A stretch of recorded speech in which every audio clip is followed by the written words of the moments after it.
అయిన వర్గాల ఆశాజ్యోతి మాజీ మంత్రివర్యులు గౌరవశ్రీ ఇటరేందర్ గారు ఎవరికి కష్టం వచ్చినా బాధ వచ్చినా నేను ఉన్నా అంటూ వారి యొక్క కష్టాలను బాధను తెచ్చే గొప్ప వ్యక్తి ఇటరేందర్ గారు.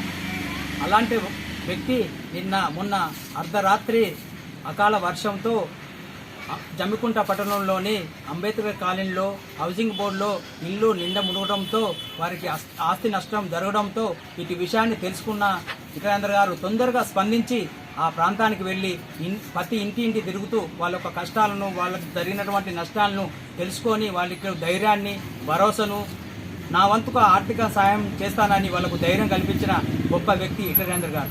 అలాంటి వ్యక్తి గురించి ఎప్పుడు ఇటరేందర్ గురించి వ్యతిరేకంగా మాట్లాడుతూ పంపం గడుపుకునే కౌశిక్ రెడ్డి గారు జాగ్రత్తగా మాట్లాడండి. నిన్న ఇష్టం వచ్చినట్టు నోటికి వచ్చినట్టు మాట్లాడడం జరిగింది. నేను వచ్చిన కాబట్టి ఇటరేందర్ గారు వచ్చిరని లేక భయపడి వచ్చిరని చెప్పి నేను మాట్లాడడం జరిగింది. వాస్తవంగా తెలంగాణ హుజురాబాద్ నిజవర ప్రజలు తెలుసు, ఎవరికి కష్టం వచ్చినా బాధ వచ్చినా ముందు ఉండేది ఓన్లీ ఇటరేందర్ గారు మాత్రమే.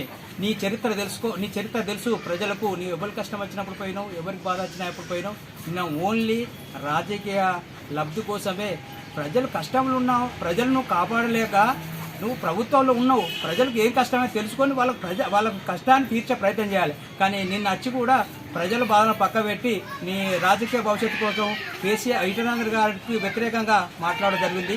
ఖబర్దార్, ఇంకొకసారి ఇదే పదే ఇటరేందర్ గురించి ఇష్టం వచ్చినట్టు మాట్లాడితే ఊకునే పరిస్థితి ఉండదు. ఒళ్ళు దగ్గర పెట్టుకొని మాట్లాడు.